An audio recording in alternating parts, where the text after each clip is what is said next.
Welcome to the Formula One. Yep. Welcome to the Formula One podcast. My name is Griffin, and I'm here joined by my good friend Corbin.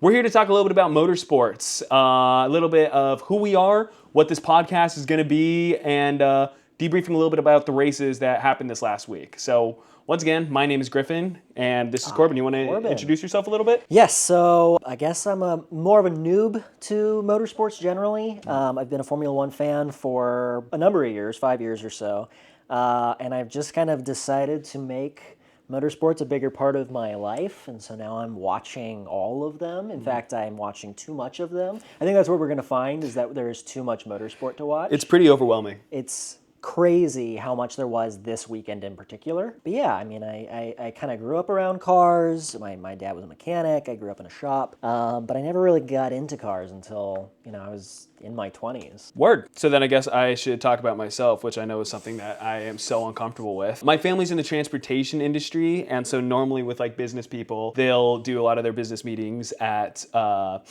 don't know, they'll play a round of golf or something like that. But when you work in trucking and transportation, all of those redneck type dudes, a lot of them already have racing teams. Like Penske has a transportation company, but they also have their dealerships and they have a racing team, So I would grow up going to all these races, specifically NASCAR, with my dad, my grandpa, and all these guys. And racing has basically been in my blood since I grew up. I've been driving over half of my life doing golf carts and all that kind of stuff back home in Arizona. I've just always kind of lived and breathed motorsports to a pretty good degree. It feels like I was like a lot of people in the like late 2000s, early 2010s, where I kind of forgot that it existed. I don't know if it was because it was like, I feel like culturally we left it because of like, say, politics. It's like, oh, it's bad for the environment. It's just burning rubber or burning gas or all that kind of stuff.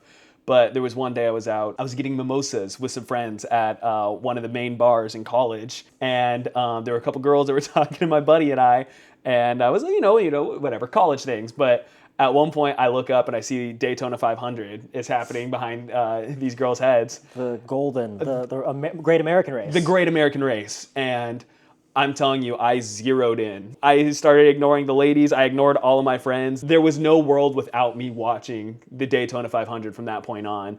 And that reminded me, oh, racing's incredible. Mm-hmm. I started watching more of the F1 show, and that got me deeper into cars in general. And now I'm here. I work as a motorsports photographer as well. So like this is a lot of my day-to-day is shooting a lot of races and car content. So yeah. Yeah, it makes me wonder about like the culture. I feel like we're at another touch point where people are going to get back into motorsport because it feels like it's becoming really accessible. Like the Formula One show, I think is going to be a big, like Drive to Survive, I think is going to be a big part of why people are into cars now. It certainly is why I got into motorsport in the first place.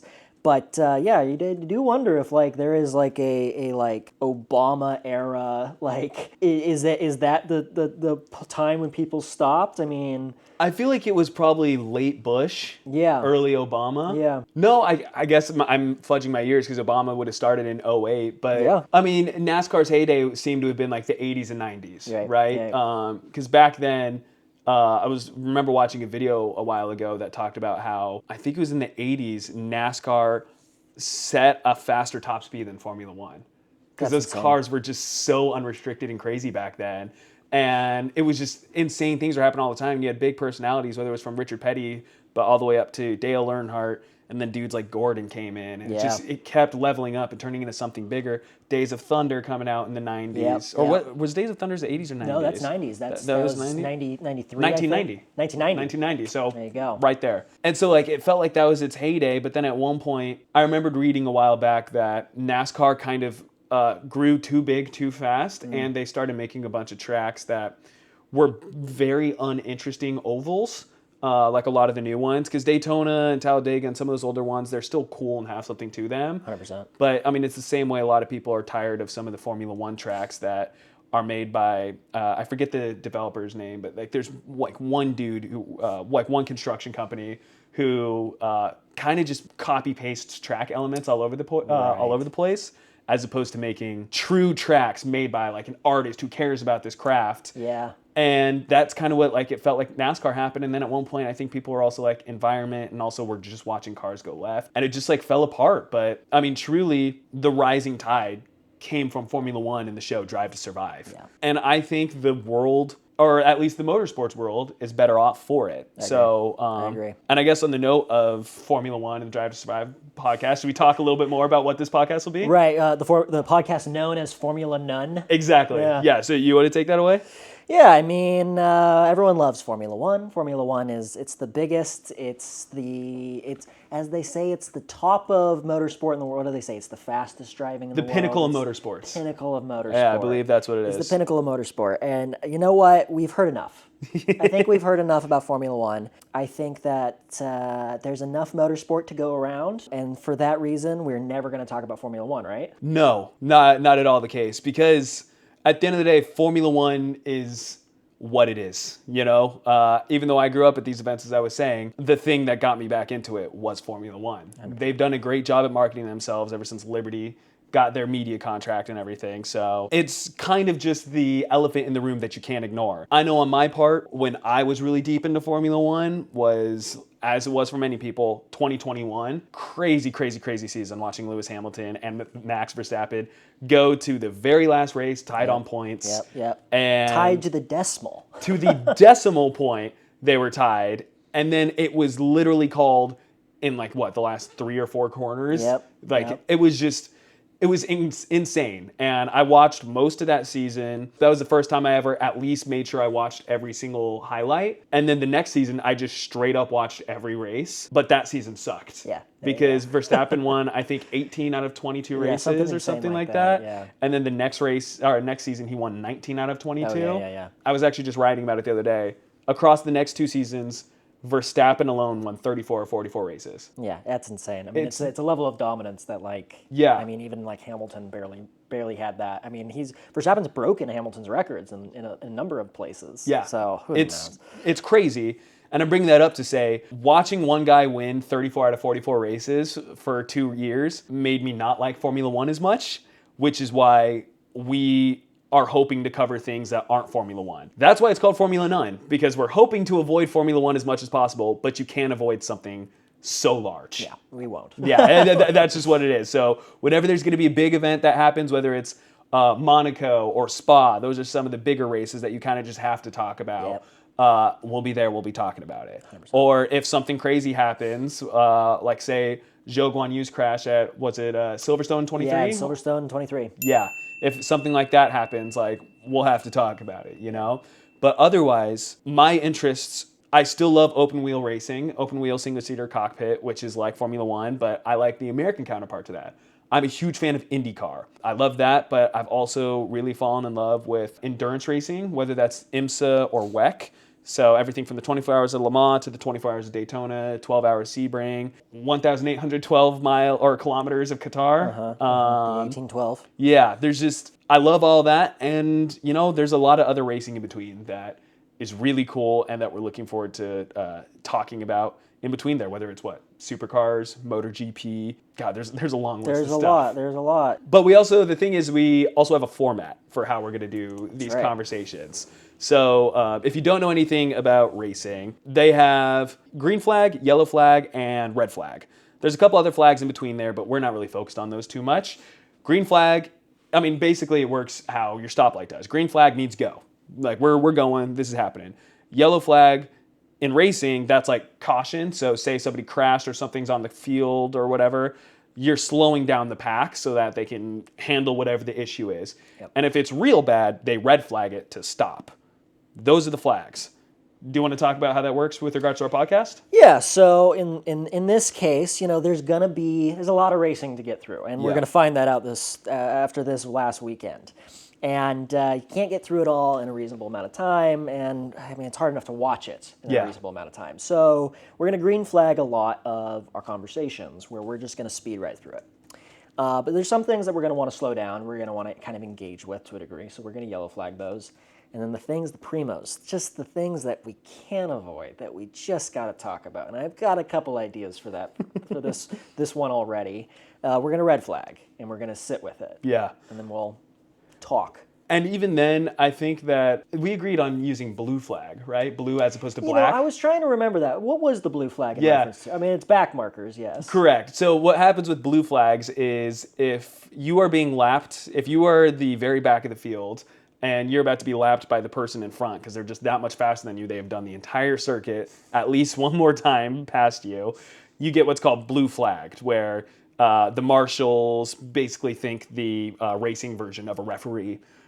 They'll show a blue flag to you basically saying, buddy, you need to get out of the way so that this guy can get past you.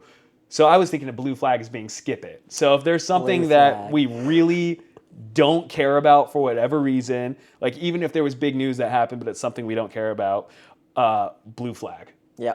Okay. Yeah, I'm down with that for sure. Okay, word. On that note, do we have anything else to say, or should we? Should we talk about what our favorite series is? Our favorite series, like across all of them? Yeah.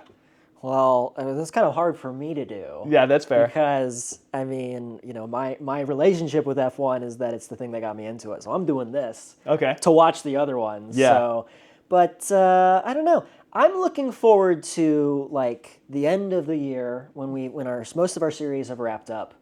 Ask me then. Okay, well, so then here's the better question: is which one are you most looking forward to getting into? I really liked IndyCar. I'm not going to lie. Yeah? We almost named the podcast, what was it, Open Reel Racing. Open Reel Racing. Yeah. Which is still a great name. It's not bad. And I got to say, I think Open Wheel Racing's got it. I think Open Wheel Racing is just... it's really exciting. I mean, it tends to be faster than pretty much anything anyways. It's faster. I also understand it better. Yeah. That was a recurring thing with all the racing I watched this weekend. I had no clue what was happening sometimes. Well, yeah, and because each one has such dramatically different disciplines, it is really easy to get overwhelmed. Why are you telling me that WEC, there's just like 3 different types of cars that are racing? Are they racing each other? Are they racing? I don't get it. I look forward to you explaining to me how endurance racing works. So, on that note, maybe we should just get into what the races were this weekend. Let's get into it. Okay. So, first off is NASCAR. NASCAR was racing at the Circuit of the Americas. Glorious COTA. Great track. That is one of the ones that is a newer track that I was discussing how they made a lot of boring tracks. However, COTA, as I understand, that was one that people actually really enjoyed, despite being a new one, because they just took pretty much all of the most iconic turns of a bunch of different tracks and slapped them together in a way that made sense. So there's just really cool moments on the track, and it's huge the way it should be because it's Texas. I'm not going to lie, even though it has a deep place in my heart from how I grew up, I don't really care about NASCAR. I wanted to blue flag this for a moment. You wanted to blue flag I wanted to blue flag this. But here's the reason that I think it's at least semi-worth talking about. NASCAR is known for oval racing. Well, if you've seen that iconic video, we're going to go real fast and real left to that drunk kid at, I think, Talladega or whatever, a couple years ago. That's what NASCAR is known for, and that's what especially Europeans always make fun of American cars in general for, but especially American racing, because they think that we only go left. The thing about NASCAR at COTA is a road course. So they're making rights, lefts, ups, downs. It's not just a left turn straight, left turn straight, left turn straight. They're doing everything. And these are cars that are functionally still designed to only make their left turns. So that makes it really interesting to watch them try to make right turns. I don't want to sound like a reductive European in talking about this, but it just makes for interesting racing because these cars are derivative of like big ass American muscle cars, which already aren't really designed to turn in general. Right, it's the Mustang, the Camaro, and the Camry, right? Yes, Camry, the notorious muscle car. That's what I say. Yeah, seriously, he drives a Camry. Corolla. Oh, my fault. But, Baby you know, Camry. Toyota gang, you know. I have a lot to say about that, too. Yeah, do you? No, I have a little bit to say about that. Well, Toyota is kind of an F1 now, thanks to Haas. Oh, yeah, I know. Yeah, they got that technical partnership. Yeah.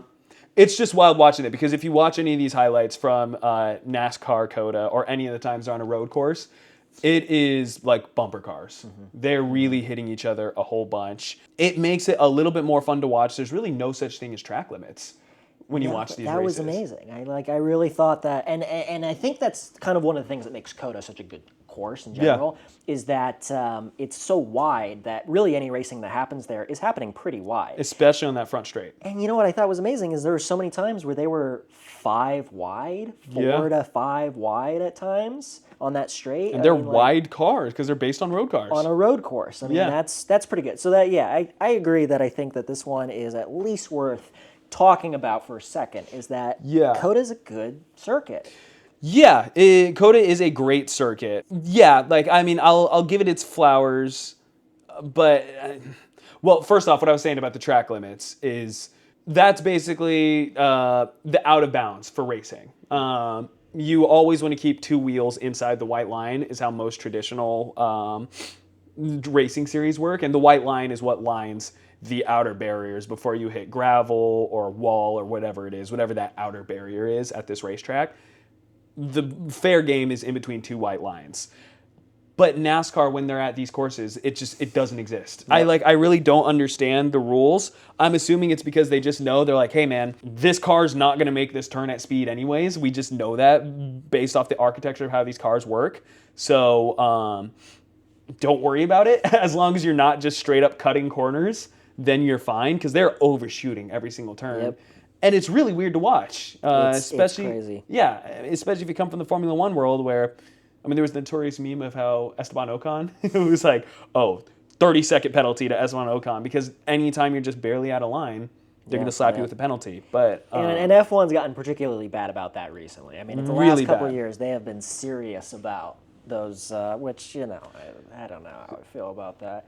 No one wants to watch penalized racing. Yeah, when a call can happen after the race because of a 20-second penalty or something like that. I mean, 20 is in the case of an extreme one. Usually it's like 5 seconds at most. Right. But the people who often take the 5, well, that's a Formula One conversation, so we can hit the brakes on that. We're never having it. Yeah, it's not happening. This is Formula None. There's one guy in NASCAR that I kind of care about. So in terms of this race, in the first stage, which stages don't really make sense. Do you understand the stages?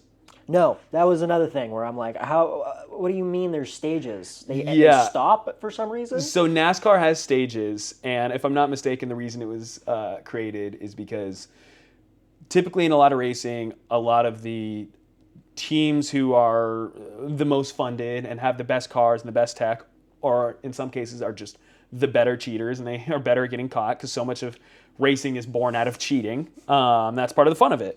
Those teams are so far ahead that, I mean, you see it in F1, how Max won 19 out of 22 races in 2023. What NASCAR's solution is to make sure that one person doesn't just run away miles ahead of the field is they do stages where, say it's a 200-lap race, they'll do 2 60-lap stages maybe, and then 1 80-lap stage. And what happens is at the end of 60, they wave the yellow flag so that the group gets bunched up, and it's basically a restart of everybody right on top of each other. And then they go green flag again, and then they run their other 60 laps, yellow flag to bring everybody together, and then they run a long stint at the end. I understand why it's there. I think it's stupid. Yeah, I mean, it totally, especially when you look at open wheel racing where there's so much strategy in the longevity of, and endurance as well, like it matters how every part of your race is. Yes. This makes it feel like it really only matters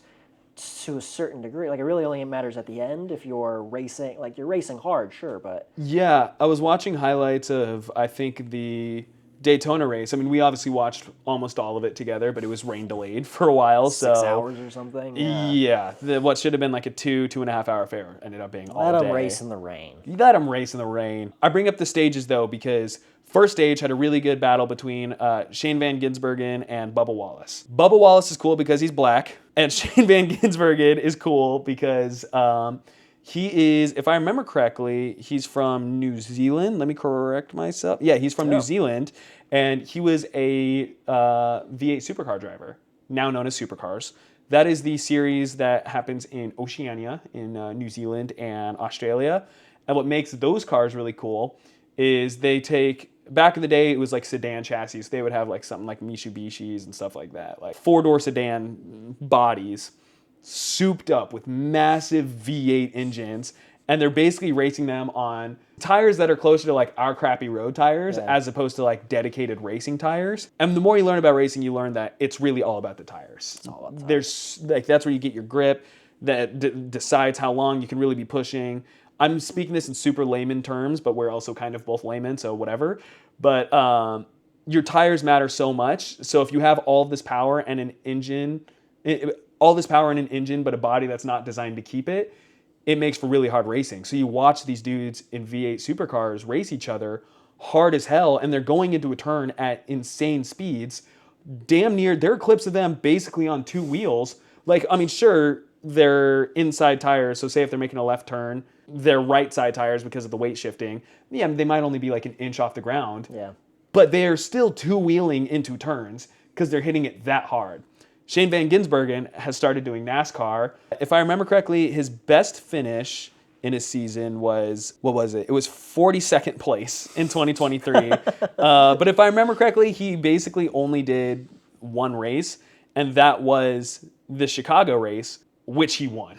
So, and if I remember correctly, that was a race during the rain as well, and it's a road course, so they're making their left and right turns. And so you get cars that aren't designed to turn left and right with a lot of power, and this is a guy who comes from a series where that's exclusively what you do, and he just fucking crushed it. Hats off to Shane. Do you remember what his results were in the actual race itself? Nope. Doesn't matter. Either way, because I think Christopher Bell won it. Finished sixth. Oh, he finished sixth? Yeah. Still pretty good. Very good. SVG. Cool guy. And Kyle Larson lost a tire in one of the turns. Mm-hmm. You brought him up because we were talking about the first stage. First stage. He and Bubba were having a battle. They were in the racing first stage. pretty hard. Yep. Yeah. And then Bubba won the first Bubba won. stage, but then he didn't win the race. No, So. Bubba doesn't win races. Yeah, no, he doesn't. Do we have anything else to say about Coda? Well, let me look at my notes. Yes. This is part of what I'm doing. I'm arbitrarily picking a team I like for every series. I'll join you on that next time. Because I don't know anything about these. And this was, kind of a fun thing to do when I got into Formula One is how do I pick a team, right? Growing up from Seattle, it's easy for me to just kind of be like, well, I'm a Seahawks fan and I'm a Mariners fan, I'm a Sounders fan, like I'm all of the Seattle teams. Okay, how do I pick a motorsport that's racing across the world that's being raced exclusively by people from not America? Yeah. Right? From fake countries. From other countries. How do I pick? So I arbitrarily picked McLaren, in 2019 because I liked the color. Papaya is a good color. Sure. And there's a lot of good history with McLaren. Bruce McLaren is awesome, one of the GOATs. And McLaren back then was only a mediocre team, right? So, watching them kind of, jump to the front over the last couple of years has been like a great thing for me. But it was totally arbitrary how I picked them. So for NASCAR, I have arbitrarily picked 2311 because Michael Jordan. Yep. Right? Michael Jordan owns the team. It's also in some sort of legal situation where they're suing NASCAR. I'm not really fully up to date on that. No clue why. But that's interesting at least. Bubba Wallace, of course, drives for 2311. He drives the 23 car. Go Bubba. Which has a very nice McDonald's livery. Sometimes Air Force. Sometimes Air Force. Yeah. And it's a Toyota, running the Toyota, and I'm always going to pick the Toyota, with exceptions, which I'll get to. Fair. Then let's keep it pushing. That was a slow blue flag in hindsight, but you know what? It was a green flag. Yeah, it was a solid green flag. MotoGP, I feel like this would be a proper green because here's the thing. MotoGP, that's the series that I am most interested in. I really want to get into it because I kind of fundamentally understand cars. We all drive cars, at least in this country. So I just understand them and how they work and how they run and all that kind of goodness. So no big deal. Motorcycles, I don't really, I understand them, but I don't ride them because I'm scared of riding them. And because I'm scared of riding them, I'm scared watching MotoGP. I've seen videos of Formula One drivers watching MotoGP clips, and they're like, those guys are crazy. I couldn't do that. Like, they are scared of what MotoGP does. It's crazy. It's crazy. They race in the exact same circuits as Formula One. Like, they're Formula One and, there's Moto America, which is a totally different thing. I guess that's correct. Versus IndyCar. But like, they're racing at the same speeds. or Yeah. approaching the same speeds. They have a higher top speed, but they are much slower across a lap because Right. they don't have the aerodynamic performance or the braking power. Right. So they need to slow down a lot sooner into the turns compared to an F1 car, which can basically just flat out a lot of turns. But their top speed is faster than F1, and if I'm not mistaken, they almost always get there faster than an F1 car as You well. know, and the amazing thing is that you've got IndyCar that has the glass cockpit, right? They've got this like that level of protection. Aero screen. The aero screen, thank Yeah. you. See, I'm learning so suddenly, like, so much. Formula One, of course, has the Halo, which was like controversial when it was put out, but has obviously proven itself to be a lifesaver multiple times over. And then you've got Moto, which is just dudes on bikes. At the end of the day, while nobody wants to watch death in racing or anywhere, ideally, Yeah. without a doubt, some of the interest of motorsports comes because of the morbid fear of what they're doing. And yeah, you watch what happens in the cars. Like, you'll see some nasty car crashes. One that I always show to friends who are like, why do you watch racing? I show them Kyle Kirkwood's 2023 crash at the Indy 500, where he gets clipped by, I think, Alexander Rossi's car. He goes flying into the air and skids across the like outer bank. It's terrifying footage. And I show that to a lot of people, but he came out of it completely unscathed. You watch a crash happen in MotoGP, it's terrifying. There was a race last year, if I'm not mistaken. I was watching highlights of a point where two dudes were really hot on each other, and the guy behind got too close to the dude in front, and his helmet actually touched the other rider's rear tire. And if you think about the speeds that they're going at, that will snap your neck immediately. Yep. Luckily, that didn't happen in this case. It was like the tiniest touch. But if that was more full contact, his head would have been snapped. He probably would have been internally decapitated. And that's just one of the many things that can happen. Yep. I mean, there are rules on the book about making sure that you don't reach over and grab the other guy's brake when you guys are racing alongside each other. Because you just can do do that. Like, it's so scary, but it's really cool. It's pretty sick. Yeah, So- yeah. One thing I really like about MotoGP, though, is they can do max 19 out of 22 races in, I think that was the RB19 in 2023, right? What can happen in MotoGP, if we're using Formula One terms, is that RB19 was the dominant car. Come 2024, like the following season, all the other teams, they can either continue to develop their car or they can buy the winning chassis from last year, but they can't develop it. So then it's basically a gamble of, do we believe in our engineers enough to make something better than what won last year? Because the way all this tech works is, in theory, pretty much every year, everything will always get better and faster than the previous year.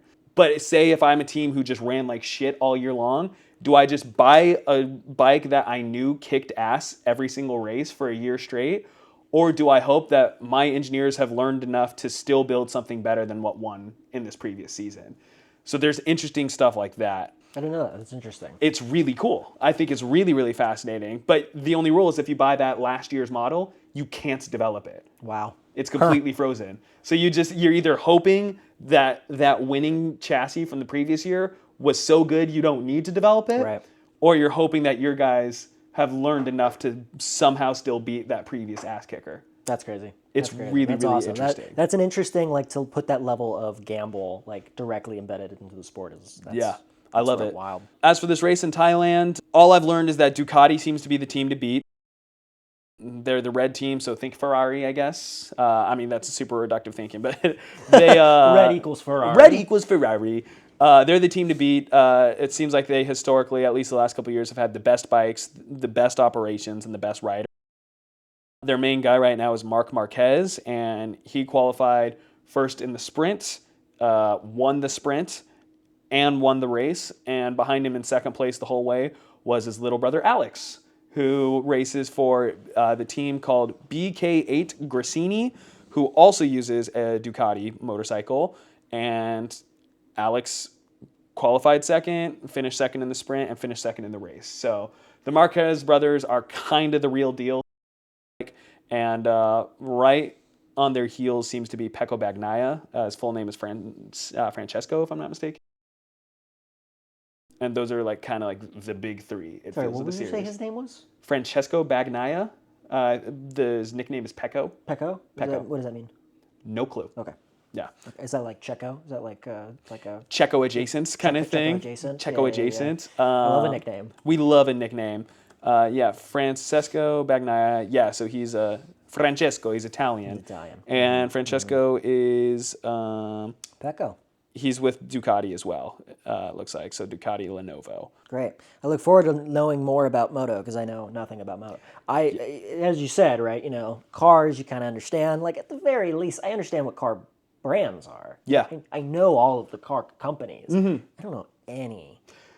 It's really weird once you like start looking at it, these motorcycles, because once you pay attention, you realize these do actually have front wings on them. They have spoilers. Like they are obviously a lot smaller than what a Formula One car or like a sports car for that matter would have, but they have a front wing and they have like tiny little wind vanes in the back of them for spoilers. So like they have aerodynamics, but it's just fundamentally different. I mean, they literally have at the very least half of the grip because they have two wheels compared to four, and then less surface area for aerodynamics. So it's crazy though, but there's just so much to learn there, and it has the issue of Formula One, which is it's worldwide, so it can be harder at times to watch the races because you have to get up at bad hours. Watching them at least live. Yeah, but if I'm not mistaken, I've seen graphs about like the most popular races, and Formula One is the distant lead, but MotoGP is the distant second. That's interesting. Yeah. I didn't know that. It's incredibly popular. It's just Formula One with motorcycles. Right. And everyone always talks about F1 is overly dramatized, especially for the TV show. Yeah. And everyone's like, no, MotoGP just is crazy. Like these guys are actually petty children yelling at each other all the time. So MotoGP, it rocks. Great. I love to get into it. Anything else to say about moto? No, do you have anything to add? You want to talk about Aero? Let's talk. Well, actually, let's not talk because I don't think there was a race this weekend, and if there was, I didn't watch it. But those baggers, you've seen those? Seriously, like watch the clips of Indians and Harleys racing. Yeah. Those they actually have the bags on them. They have they got the full getup. Yeah. So talk a little bit circuits. more about what that series is because we didn't fully address it. The only thing I can really say is it's like so you know MotoGP is the height of motorcycle racing the same way Formula One is. Yeah. Moto America is basically IndyCar for motorcycles. It's the American. They're racing at similar tracks. King of the Baggers is basically just I don't remember how many races there is. There's not very many. Maybe a dozen. Maybe even less than that. But that one. And it's a part of the Moto America. I don't want to say series, but it's a series under Moto America, and that is people racing Harleys and Indians, and there's a number of classes within it too, and they've got the full bags on them. They've got, I mean, like look up what a Harley like ultra classic looks like, and that's the kind of thing that they're racing. They're awesome. It's a 7-race series. It's a 7-race series. Yeah. So it's effectively a novelty racing series, which and so, I love. For reference, if you don't know what a bagger is, yeah, those are like the Harleys that have the huge screen on the front of them. Like it's like the road trip motorcycle. That's exactly what they are. With like the bags on the back that you can store your stuff in. So it's a racing series of just pure if this aero. if this is cars, it's pickup truck racing. It's pickup truck racing. Yeah. Oh yeah. It's almost like RV racing. I mean, it's silly. It's ridiculous. That's what I love it. Yeah. Should we go to WEC? Yeah, let's hit WEC. So WEC, that's World Endurance Championship. That is a sports car series. One of the two sports car series that we're going to pay attention to a lot. So World Endurance Championship, and I don't remember what IMSA stands for, but nobody really refers to it by its full title. They just say IMSA. WEC was racing in Qatar. This is the 1,812 kilometers, which is about 10 hours. And what's the significance of 1812? I looked it up because, and it's interesting that it's 1812 because typically WEC races are not, they're not given in distance, they're given in time. Yeah. Right? You know, famously 24 hours of Le Mans, right? That is given in time. Why do they do it in Qatar? Do they do 1812? It's because that's their national establishment day, the equivalent of like the American 4th of July. It was founded on the 18th of December. That makes sense that they decided to do it the last weekend of February then. So for the reasons I like sports car racing so much, it's basically open formula. So Formula One is called that because the formula is the rule book that says your car has to be this width, this length. It can use these aerodynamics, these aerodynamics. The engine can only be this size and style. It's just the rule book of what you can and cannot do. Sports cars, that doesn't really exist in sports car racing. It's just you are told your car can be this big and it can make this much power. Doesn't matter how you get there. That's pretty much how it goes. So in something like Formula One, they're running 1.6 liter, I think single turbo engines, if I remember correctly, with a hybrid system in them as well. They're a turbo hybrid. And everyone has that same engine. If you pull the engine out of the back of the cars, they would all functionally look identical for the most part. Right. Because they're the same size, same architecture. And the turbos and the MGUKs, they have to be within the same position of each other. There's just an order to how it's done. I like the MGUK. Exactly. That's a good one. Yeah. What's that? Actually, the MGUK, that is the hybrid unit. So they had the MGUH and the MGUK. I forget what the H stood for, but K stands for kinetic, if I remember correctly. And there's something... Heat. I think it might be, actually. I feel like it is. MGUH F1. Yes, it is heat. Good job. He knows things. I know a thing. He knows a thing. Yeah, it just has to do with their hybrid system, which is basically split into two pieces. I think they got rid of the MGUK, or I think they are for the next one. Admittedly, I don't remember because nobody really talks about the hybrids anymore. No. Nobody likes that they made the hybrids. No. Bring back V10s. Bring back V10s, which in theory you can do in WEC. Because WEC has an open formula. Again, it's basically you can make this amount of power. I know the top class. So here's the thing. There's also class racing, right? So you have GT3 cars, which are sports cars that basically you and I could buy. Obviously, they're modified to be race ready. So they aren't going to have like blinkers and all that kind of stuff the way we would. I mean, they have lights and they have like their brights and all that kind of stuff and hazards and that, but they just don't have the creature comforts that we do in our car. Instead, it'll have the roll cage and all that kind of stuff. These cars are built in such a way that they can advertise in the showroom, hey, this car that you're about to buy shares 99% of its parts with the race car that won the 24 Hours of Le Mans last year. So that's to say, these are sports cars that you and I can buy. Right. That is the more entry-level class, and then the top-level class is the hypercars, which the more you learn about their architecture and also just kind of look at their design, they're essentially closed wheel, closed cockpit F1 cars. And they have very similar architectures in terms of having hybrid units and all that kind of stuff too. But with the open formula, they're basically told, hey, hypercars, you have two options for downforce. You can either run a front wing, rear wing, or something else in between. It's like ground effect, where that's going to generate all of your aerodynamics through the floor. And Peugeot did that with their 9X8 car a couple years ago, but it proved to suck everywhere outside of Le Mans. But anyways, I just like this series because you have Cadillac, who runs, if I remember correctly, it's a flat crank, naturally aspirated V8. And that thing just screams like hell. I believe Toyota's running a V6. Porsche is running a flat 6. I don't remember what Lamborghini ran, and it doesn't matter because they left the series after a year because they're trash. And then you have Alpine that has a 4-cylinder engine, a little like flat 4. But you also have Aston Martin, which is bringing back a V12. V12, baby. The screaming Valkyries. That thing screams. And it is so cool to hear V12 because that's one thing everyone's been unhappy about with Formula One ever since they left. Anything more than V6, like they haven't had V8s, V10s, or V12s in years, and everyone misses that sound. Yep. So the fact that V12s exist again and it exists in the Aston Martin Valkyrie, which was originally a road car. They had a racing variant of the road car, but it was still like a car meant for just normal people to buy. Normal people, I mean, it costs several $1 million. Yeah, one of us. One of us, yeah. I have 4 of them. Yeah, it's just a really, really, really insane car that they decided, okay, let's take it racing. And the interesting thing about that car is it doesn't have a hybrid system the way all the other hypercars did. I thought you were required to have a hybrid system. I guess not.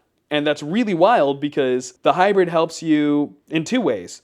It's going to help you with your fuel economy, but also the hybrids have enough power that when you're shifting, there's the tiniest loss of power in between every single one of your shifts. I mean, you feel it in your stick shift. Every time you're punching out of second into third, that space in between, you are losing any form of positive torque, and your engine's just not doing anything until you put it back in gear and take your foot off the clutch. The same thing happens with these paddle shifted cars. It's just infinitely smaller because the electronics are handling so much of it, but there is still that brake. The hybrids, however, kick in between there and makes it so that the thing will continue to generate its forward momentum even in between the shifts. The Aston Martin doesn't have that. So now everyone's like, how is it going to win on fuel mileage? And how is it going to win in between there? Because it's not going to have, like, it will lose its positive forward momentum in the time in between. It's really going to be interesting. And as for their race, it fucking sucked. It fucking sucked.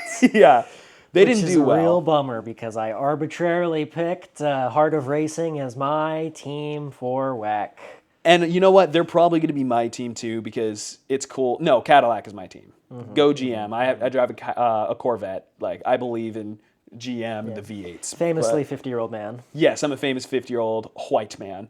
But it is cool having this V12, and it was really sad that it failed because, I mean... in the best possible way. Yeah, they had an issue with their door. What happened to their door? It was open. Why didn't he just close it? Because this is a road car as opposed to a race car, so it's not designed in a place to easily handle it when you're traveling at 200 miles an hour. Boy, did he try. He was trying. There's clips of the dude trying to reach out and close it as the commentators are saying, this is a thing that happens in the other cars, but they're designed with that in mind, so they have stuff to grab onto so that you can reach over and grab it. Dude couldn't do it, and they're literally saying, this guy's driving too fast. The door's going to come off. And as they say that, there goes his door. Flew off. Flies right off.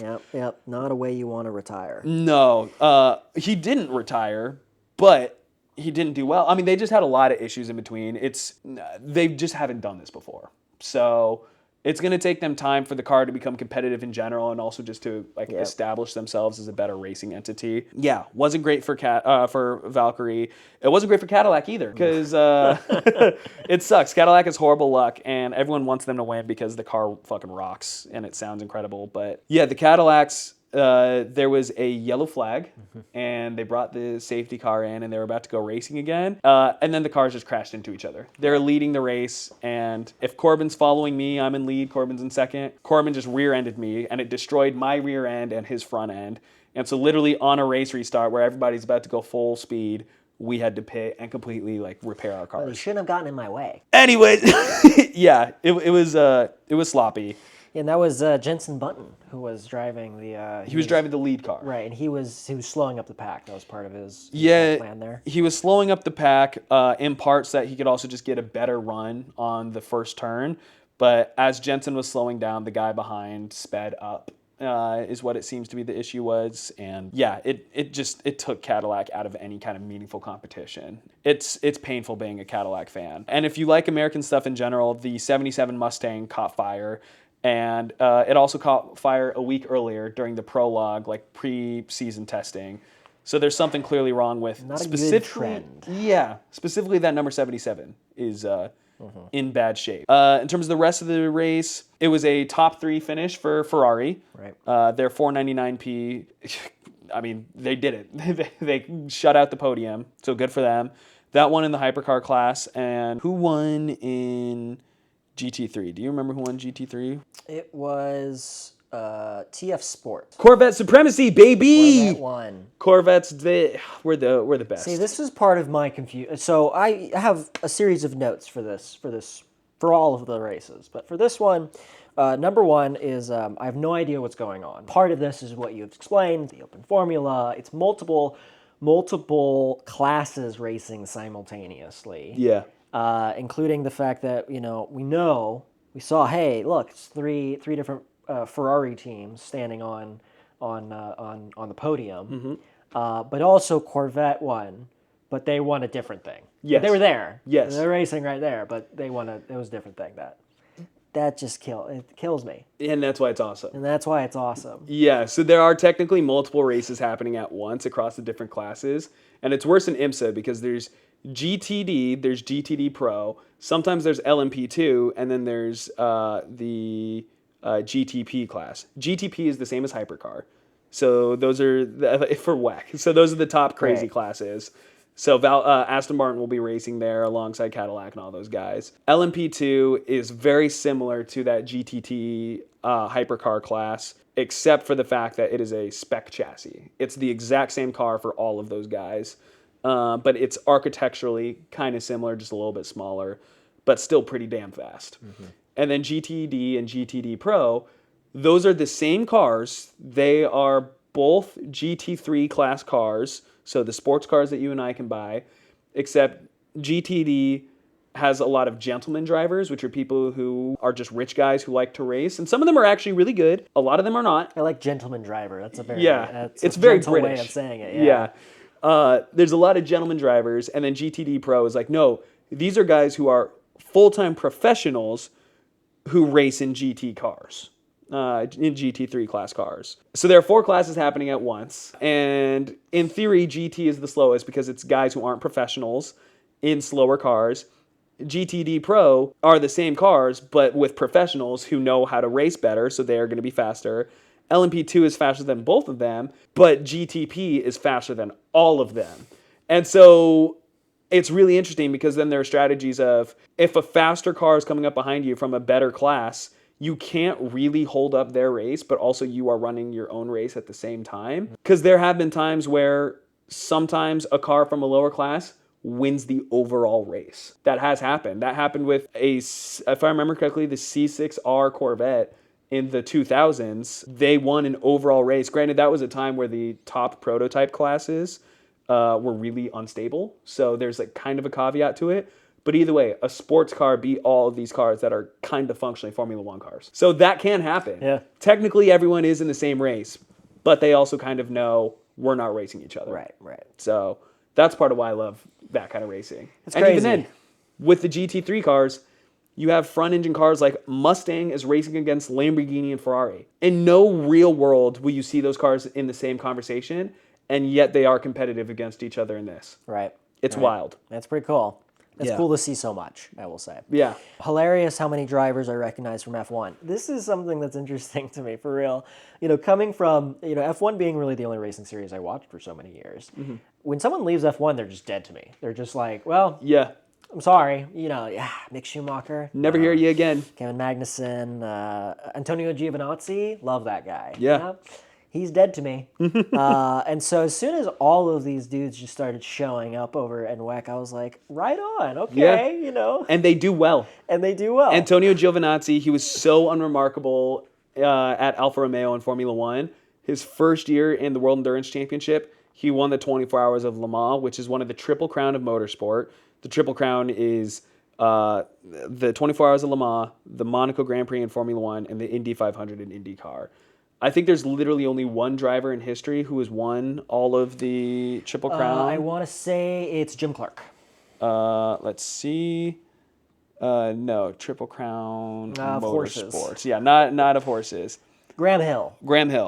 Yeah, he's the only person who's done it. There's been a lot of people who have attempted it. Okay. But almost nobody has done it outside of that one guy. Because it's tough as shit to do. It's tough as shit. Yeah. Most people never win any of them. And somebody who sucked in Formula One immediately winning one of the Triple Crown, wild. Nick DeVries sucked in Formula One, did well in Formula E, but nobody cares about Formula E. Sucked in Formula One, was immediately constantly fighting for wins with Toyota. Granted, Toyota's great in WEC, but nevertheless. Mick Schumacher races for Alpine. We're not going to discuss that any further. If you're a car fan, you know what that means. But but either way, you see these guys pop up there and actually make a name for themselves. And Kevin Magnussen was doing really well in BMW, who last year was their first year in WEC, and they didn't do great. But this year, they've already started to turn their program around. Great. Yeah, I love seeing it. I do love seeing these guys show up. Yeah, we want to watch them win. We want to watch them win. We want to watch them be there. But not everybody can win. Not everyone can win. I mentioned I'm arbitrarily choosing hard racing. Yes. Of course, the Aston Martin, Valkyrie's baby. Technically, Seattle-based. That is their hometown. I don't think they do anything in Seattle. Heart of Racing. Yes. Technically, a Seattle-based from the Pacific Northwest. Technically a Seattle-based. I don't think they do anything in Seattle actually, but that is what is considered their home because Heart of Racing relates to their big support. I think they're either their sponsor or the idea of it is that it's they're in support of cancer research in Seattle, Seattle Children's Hospital. But part of that is because the team is actually owned by Gabe Newell. Do you know who Gabe Newell is? Yeah. Founder of Valve, which is creator of the Steam Workshop, or the Steam game shop, as well as creator of Half-Life. Yeah, so many Portal. incredible games came from the Valve Steam world. Yeah. I mean, it's true. Very revolutionary. He's a crazy billionaire too. Yeah. But yes, he is the owner, one of the owners of Heart of Racing. So that makes it an easy, arbitrary pick for me. Yeah. So Heart of Racing, they've got my heart, even if they won't do anything with it, because I believe they got like 20th overall, I think is what I saw. They didn't do super duper. Yeah, not too hot. Not too hot. 23rd overall. God damn, that's rough. But you know what? That's okay. That's okay. We'll allow it either way. Yep. Yeah. We don't root just because they win or lose. Yeah, we aren't fair weather fans out here. Not fair weather fans. Oh, it's just I love this track. This is what's the track called? LaSalle. I believe so. Yeah. In Qatar, I remember it. It looks like a bear claw, like the little pastry. And these are the things that I'm bringing to the podcast. And I remember when it entered F1 in that great 2021 season. And I remember distinctively, it was funny watching it here because I remember this was one of the great, like, everyone's violating fucking track limits in F1 because this is originally a moto track. It was made for motorcycles. I remember that. And they've just everyone uses it now. Yeah. It's like every motorsport that operates around the world, international, is at this circuit. And so I thought it was very funny to see WEC, which has so many cars, huge cars, racing at this moto circuit.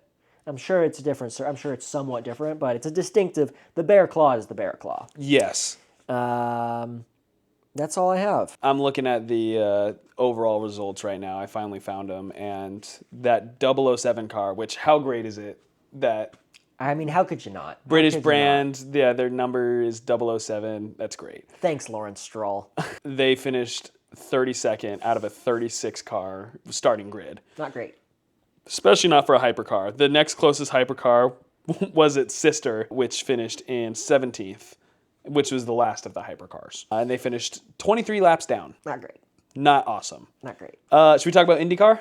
All right, let's hit IndyCar. Let's hit the thing that we've really... Come on, I mean, this is the thing we really wanted to talk about. IndyCar is probably overall my favorite. I feel like I like endurance racing and the ideas of that more now, but it's just hard to dedicate at the very least 6 hours straight for a race, because I think that's the shortest that any other races go is 6 hours, up to 24 hours. IndyCar, the races are never longer than like 2, maybe 3 hours in the case of like the Indy 500. So it's still easy to just get in and out of an IndyCar race. But the reason I like it is because, as we were kind of saying earlier, open wheel single seater cockpit is just the fastest form of racing. It is insane. At Indianapolis 500, they top out at 240 miles an hour on average. So gotta love an oval, baby. Yeah, like they are crazy, crazy fast. And these cars have like no power steering either, so they're just fighting it in the corners. It is just such a tough thing to maneuver. Tracks aren't as well maintained as the Formula One ones either. So, like, I remember watching a race at the old Nashville street circuit a couple years ago, and they were talking about like, oh yeah, there's a pothole in the middle of this turn as they're going like almost 200 miles an hour. Like, it's just breaking up. Pothole. Imagine, I mean, a pothole sucks at 40 miles an hour in our road car, which has softer suspension. That makes me remember when the Vegas GP started for F1, and who was it? It was Carlos Sainz. Carlos Sainz, who hit not a pothole, but like a metal. He went over went over manhole. Manhole cover that was loose for whatever reason and destroyed his floor. Yeah, it wasn't basically welded down. Yeah. And the way that the cars work is it generates its aerodynamics from the floor. So it's kind of like a vacuum underneath there. So when he went over the manhole, it just sucked it up into the middle of his car. And you could just see sparks kick out of it. And it destroyed so much, so many gear components that he actually got a penalty. And because he had to repair it, but he was already outside of the limit of how many of those parts he could take. Gearboxes. Yeah, I think it was the gearbox. And he got punished for it. And everyone, even from the other teams, were like, that sucks, dude. Like, that is a bad call. But at the same time, get fucked. Yeah. But anyways, yeah, IndyCar, it rocks. It's mostly a spec series. Everyone is running the exact same chassis. If I remember correctly, what happens is Dallara, the people who make the chassis, they show up with 2 aerodynamic packages to the races, and they basically say, hey, you can run the one with more downforce or less downforce. And that's it. You can do minor tweaks to it, like you can maybe adjust the teensiest bit of like how aggressive the low or high downforce one is. But I mean, they really are doing most of the work for you. The only thing that the teams actively develop, if I'm not mistaken, is just the suspension. Other than that, the cars are pretty much all 100% identical, and it makes it so that the racing is actually competitive. Racing is competitive. Yeah. There are 2 engine manufacturers. It's Chevy and it's Honda, but they're both running 2.2 liter twin turbo V6s. So the engines are functionally identical. If you were running the identical stuff, it's truly who is the faster, better driver with the better team that makes the better strategies. Yeah. And it makes for really competitive racing. You can go into any weekend and not know who's going to win. I love it. It's incredible. And it was amazing to watch like how it changed throughout the race. I mean, yeah, we'll get to it, but I mean, like, I didn't expect the end. I didn't expect the last couple of laps. Neither did I. Yeah, so in the beginning, Scott McLaughlin, he's a New Zealander, he's a Kiwi, who got his name in the Supercar series as well. He started in pole, and the beginning of the race, he just walked away from it. I was like, oh, this is going to be a boring one. Scotty McLaughlin has this. Yeah. But as it went on and people started pitting, the strategies actually started coming out a pretty decent amount. Yeah, I mean, and it's something I just forgot because I've seen some Indy races. I've watched a few, but I always forget that they fuel up in IndyCar, and I expect it in the other series that are much longer, but I didn't expect it in this American Open wheel. Like, they gas them up. That rules. I love seeing. It's an extra element of strategy because there's no fueling in Formula One. No, you can't. Yeah, you're not allowed. It's amazing to see them fuel up because it's like, and sometimes they'll pit and they'll only do tires, and sometimes they'll pit and they'll only do fuel. Yeah, and I mean, it introduces strategies of if you're getting low on fuel, you'll start having to do like a lift and coast. Where you lift earlier off when you're going into your braking zone, because that way you don't lose that much speed if your foot is off the throttle, but you obviously lose all of your speed if you brake. So if I'm supposed to brake at 100 meters, I'll instead take my foot off the gas at 200 meters and then start braking a little bit later, because that way my car has started to slow down and I don't need to slam the brakes. And it has a surprisingly long-term effect on your fuel economy. And it just introduces more strategies. But also, it's another thing to get wrong, because Colton Herta, his fuel strategy, he pitted once and it was already a slow pit stop, and they got him out of there after way too long of a stop. I think just a couple laps later, they brought him back in, and the pit manager's like, hey man, we had a problem with the fuel hose. He basically was still running on empty. So we had to fuel up. He had to pit stop twice, basically back to back. And it ruined his race. And it sucks because Colton is cool. He's a LA local, Valencia specifically. Yeah. So outside of LA. But yeah, it was unfortunate for him, for a guy who's usually pretty good. And he started in second place. And I think he finished in like 16th or something like that. And there was a lot of pit situations. It was actually crazy to see how many races seem to be like not ending, but not being helped in the pits. Yes. I mean, I wrote down Herta. Armstrong had a delay. Someone had the pneumatic gun as they were putting it in get caught. There was a number of these that pit fails that were happening. And it's only a couple seconds. I mean, these are not, famously, what was it? I remember Valtteri Bottas's race ended with Monaco because a bolt on his front left, I think, got machined on right after leading the race. Yeah, they threaded the bolts on its single lug nut. Yeah, and then ending when he was in first. And so by no means that bad, but seeing how incredibly tight the margin was.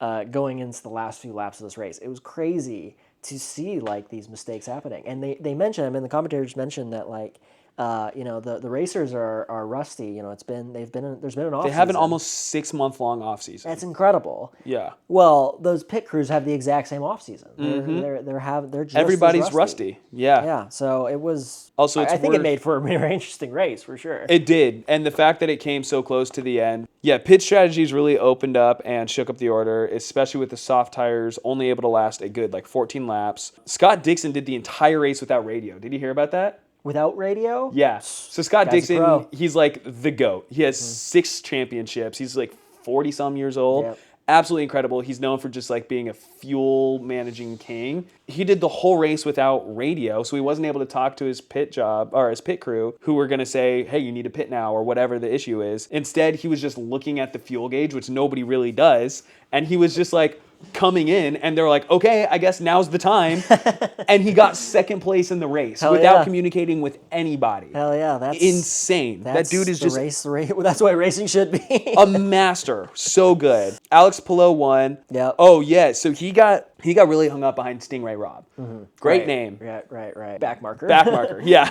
But yes, great name. Incredible name. So he was behind Stingray Robb for several laps, which really, really slowed him down and allowed Joseph Newgarden to really get up along Alex Palou's ass. Yes. Finally, at one point, Alex Palou finally makes the pass around Stingray Robb into turn 1. And at that point, Stingray's like, all right, fine, I'll let everybody go. So he let Palou go. Well, he didn't let Palou go. Palou got by, and then he let Newgarden and Dixon by as well. And for a while, Newgarden was on Palou's ass, but as soon as Palou got around Stingray Robb, he opened the gap up to 2 seconds again, and Palou kind of just walked away with it. Which is a mix of things. For one, shouldn't be surprising. Palou's an absolute animal. What he's won? How he won last year? Has he won before that? He's won, I think, 3 straight championships. Oh, not 3 straight. I think he won 2021. Willpower won 22, and then Palou won 23, 24. Yeah, so he's great. He's obviously dominant, except for the fact that I don't think he led another lap before, right?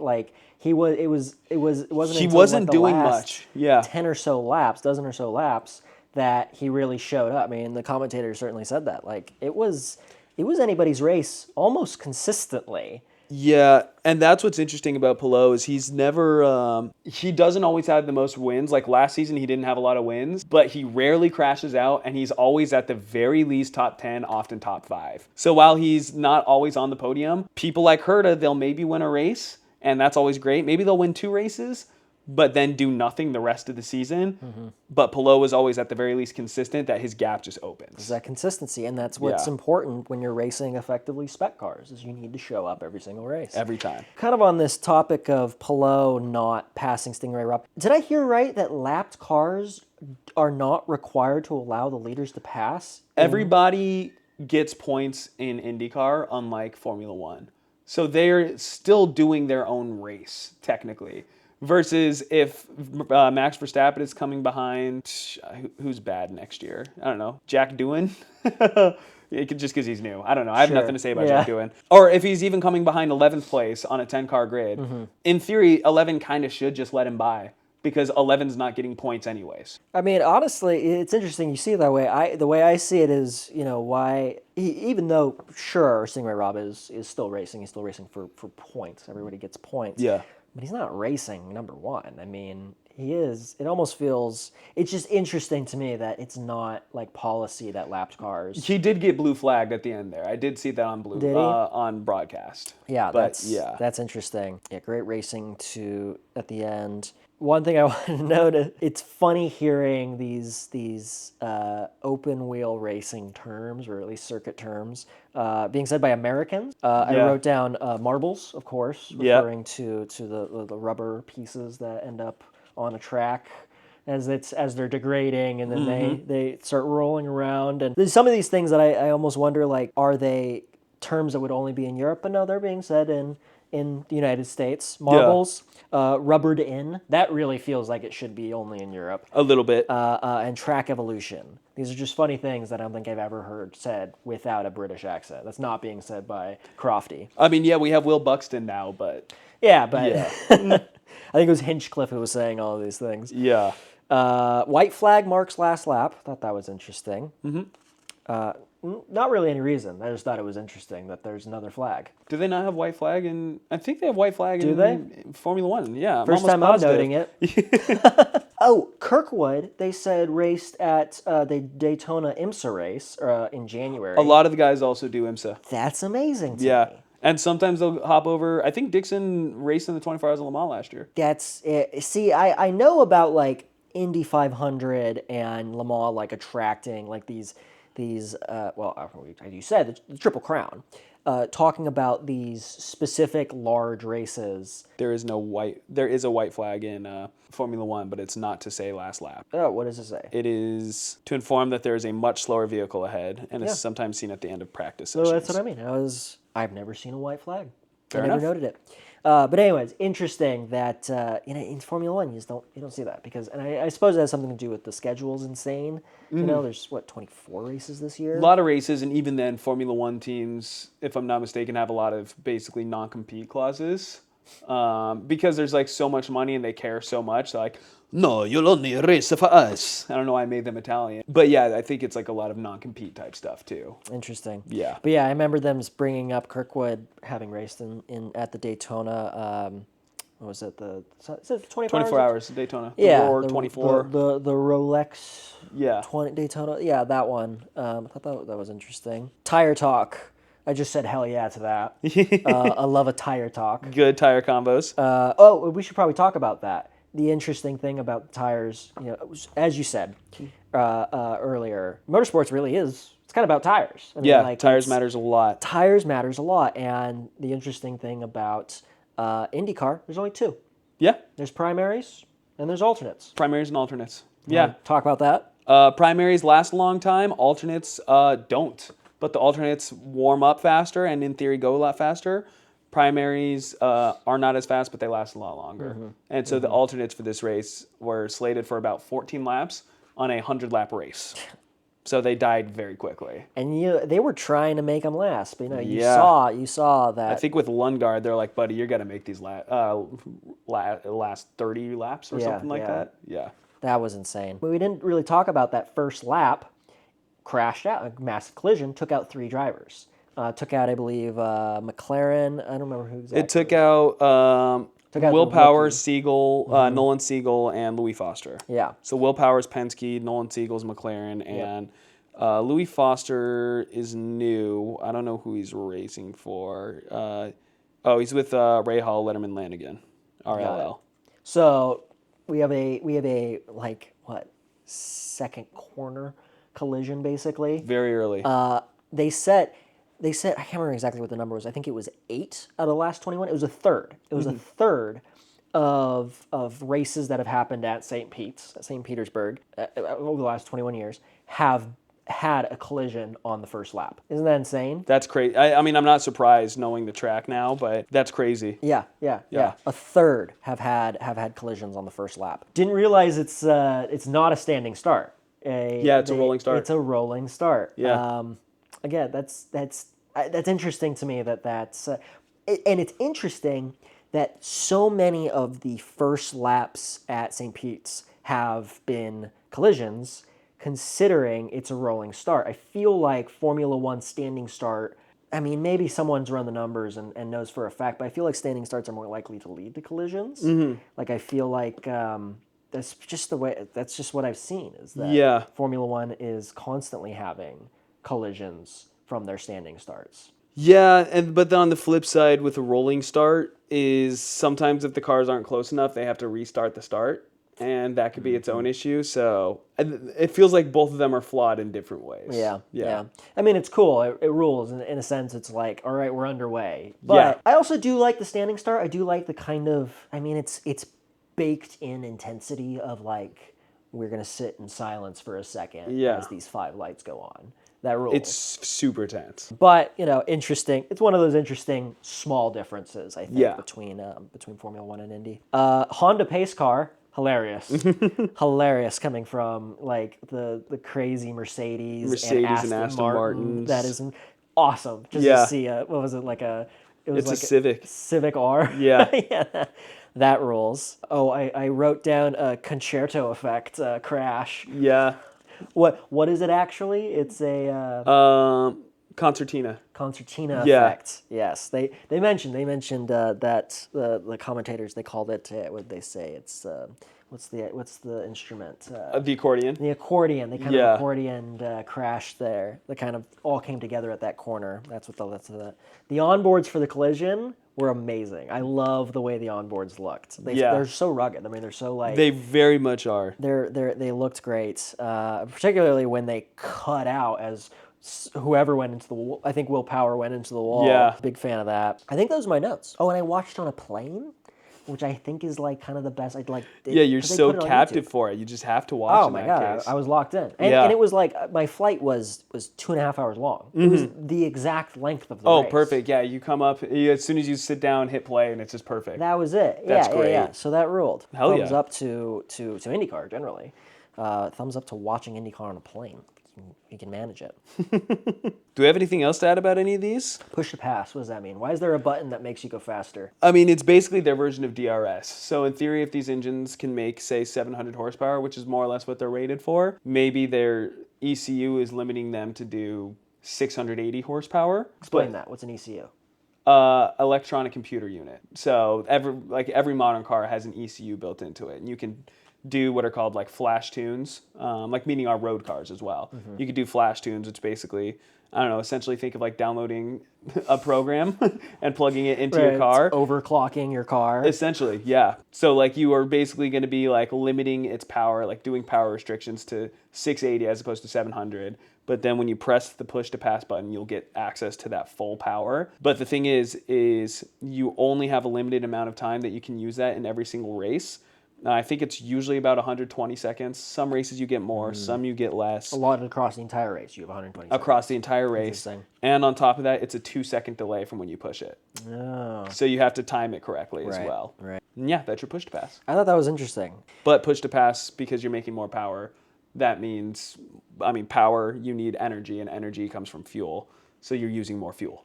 Right. I mean, is that where the power is coming from? Do they have any stored power from? I mean, I know these are From the also hybrid, hybrids. there does. Right. Yeah, Right. the hybrid.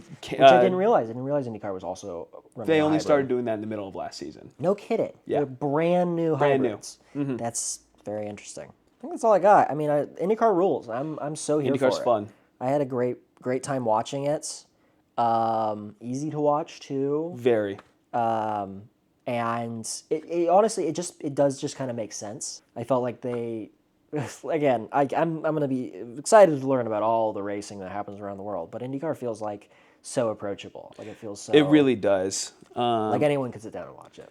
I think it only gets tough because at least in F1, all the cars look the same. So you can identify teammates easily, whereas IndyCar, some of the teams will have similar paint jobs, but they are not the same. McLaren always has papaya cars, Yep. but then Scott Dixon's is identical to Nolan Siegel's, but they're on different teams. Totally different teams. So Yeah, I noticed that 2 different Penske's, and I was like, well, one of those is yellow, and one of those is what, like blue and white. there's or a something? yellow, a blue, and a red and black. Yeah. So, Make it make sense. but sometimes that blue one is black and red.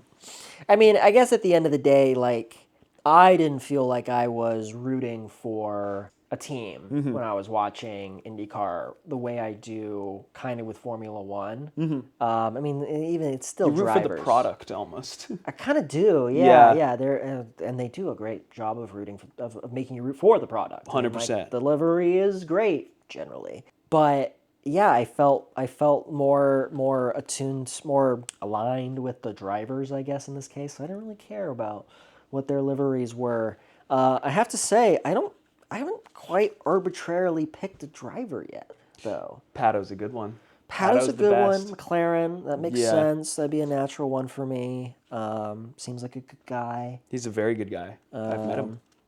Ah, you met him. And his brother. Right on. Is Pato yours? Is that your arbitrary? He's kind of pick just of the Indy? guy He's the of guy. IndyCar. He's the guy of IndyCar. Yeah. That makes it hard for me to root for him then if he's the guy. I'm good friends with his personal photographer, and one day I was like, "Is he actually cool? Like what's up? Like what's he really like?" Front. He's like, "It's annoying because he's like actually a great guy. Like he's perfect, and it's kind of annoying how awesome this He's guy just is. this Keanu Reeves. He's just great in every single way. Unfortunately, I don't remember if he used the words annoying, but it was like something to that degree where it's like the dude is just like too good, too kind, and too sincere.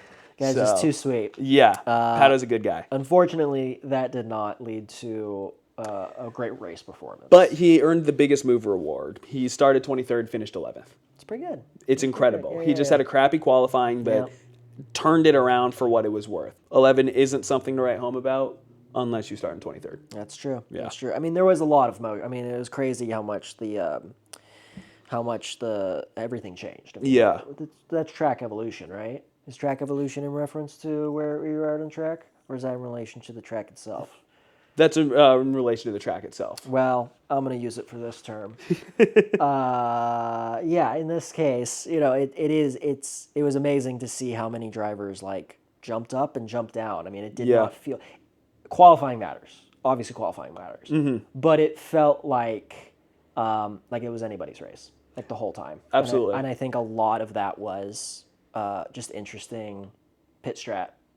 And a lot was going on there. A lot was going on. A lot with the tires, especially because the softs were soft. I mean, those softs were soft, falling apart. Crazy.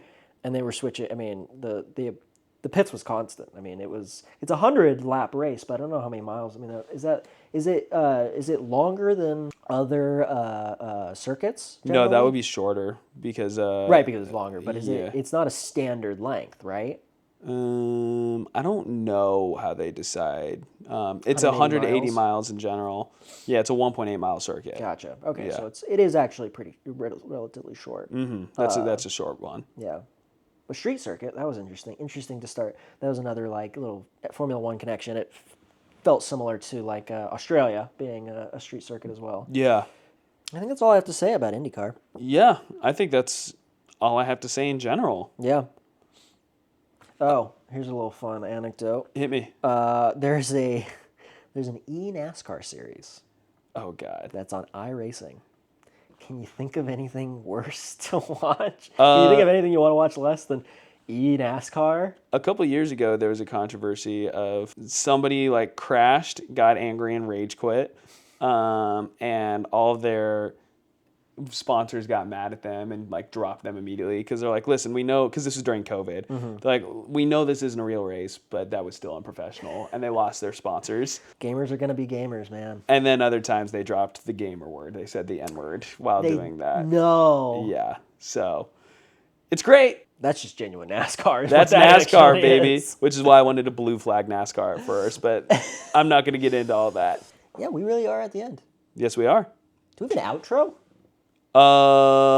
This has been the Formula None podcast. This has been the Formula None podcast. Thank you so much for watching and/or listening. This has been a pleasure, and we're going to try to keep this going. This one ended up being a lot longer than I think either of us anticipated, but you know what? We're not mad at it. No, I think we had a lot to say. We had a lot to say. We honestly, and it's surprising how much we talked about the races. We didn't want to really talk about all that much. Yeah, let's fix that and be stricter about blue flagging next time. Yeah, you know, this is the first episode, so we will be evolving how we do this and all that, but you know, we love things that go fast and go left, and you know, I had a whole thing. I was going to say, like, why do you like this? And I was going to say a cargo vroom. And then every time we'd start another race, I'd go like, this one vroom too. And I totally forgot the bit. So I'm going to say it now. Cargo vroom. Cargo vroom. Thanks for listening.